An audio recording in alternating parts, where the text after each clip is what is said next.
Alors, aujourd'hui, nous allons voir comment créer, gérer, modifier les fichiers, les dossiers. Alors, il faut déjà savoir que dans Nuxeo, euh, pratiquement tous les fichiers, les dossiers, en fait, c'est équivalent. C'est-à-dire que vous avez une racine commune de domaine où vous pouvez créer donc des espaces de travail. Et après, à l'intérieur des espaces de travail, voilà, vous pouvez créer un fichier. Donc, selon le style de fichier que vous pouvez utiliser, vous avez voilà les fichiers spécifiques comme les images, l'audio, la vidéo, et ensuite vous pouvez créer des espaces de travail, des fichiers ou même une collection, donc une sorte de dossier spécifique. Voilà.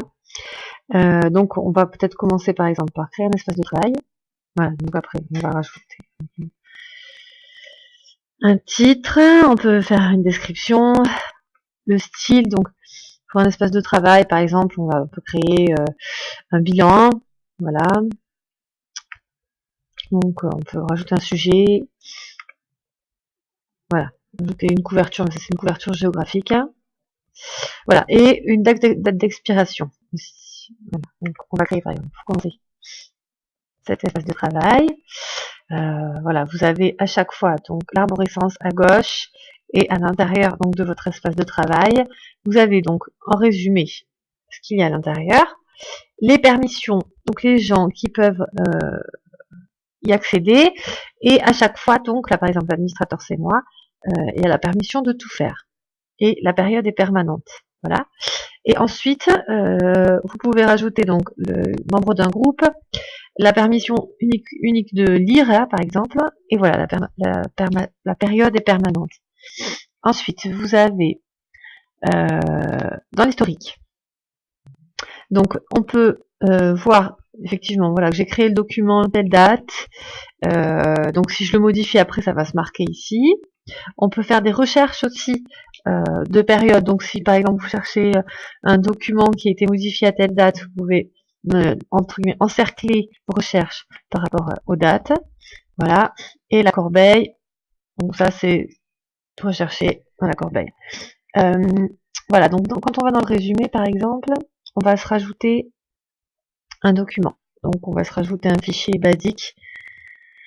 On va mettre n'importe quoi.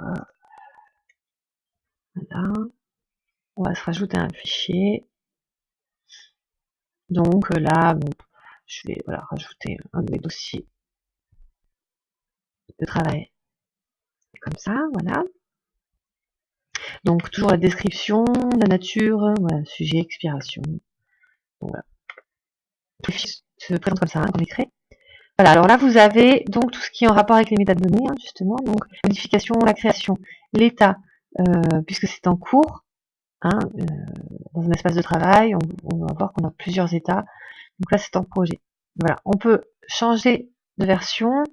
Donc ça, si on veut créer une autre version par exemple, mineure ou majeure, évidemment majeure puisque ça sera une version supérieure, non pas antérieure. Donc voilà, on peut créer une autre version par exemple, et la modifier, hein, ouvrir avec Nuxeo Drive, donc c'est pour la modifier, la visualiser évidemment, la télécharger. On va voir aussi qu'on peut télécharger, voilà, on peut partager un dossier ou un fichier. Voilà, en insérant ça, par exemple, je veux montrer à quelqu'un qui n'a pas Nuxeo ce document qui est présent dans Nuxeo, donc je peux lui montrer cette URL, lui copier-coller, et il aura accès au document. Voilà. Ensuite, là voilà, vous avez accès aux modifications du document. Vérifier, voilà, comparer les versions, parce que si on ne sait plus si une version est antérieure ou qu'est-ce qui change entre différentes versions. Donc voilà, supprimer le document, le mettre à la corbeille, l'ajouter à une collection, la rajouter dans les favoris, donc le partage comme on a vu avec l'URL. Ça c'est une alerte pour savoir si quelqu'un touche entre guillemets au document, c'est-à-dire si quelqu'un modifie le document, si quelqu'un l'ouvre, vous pouvez créer une alerte sur le document. Voilà. Ensuite, qu'est-ce qu'on a? Je me souviens plus. Bref, on peut verrouiller le document aussi. Donc ça empêche évidemment que quelqu'un d'autre puisse l'ouvrir, le modifier, surtout le modifier évidemment. Voilà, la prévisualisation et l'exporter, donc le rajouter dans notre dans notre disque dur. Voilà. Et voilà, si on veut démarrer le workflow, donc ça on verra le workflow ensuite. On peut par exemple démarrer un workflow sur ce document, on verra après. Voilà. Donc après, une fois ça vu, on a déjà vu les bases pour la création d'un document. Vous pouvez y rajouter des tags.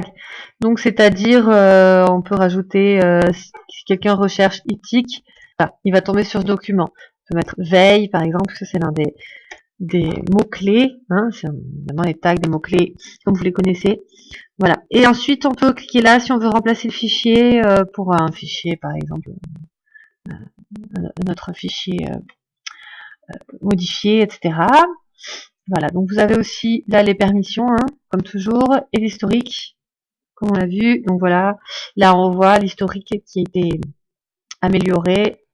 Voilà, j'ai téléchargé, je l'ai modifié, j'ai créé une autre version, hein. Voilà, et puis la télécharger le document. Voilà.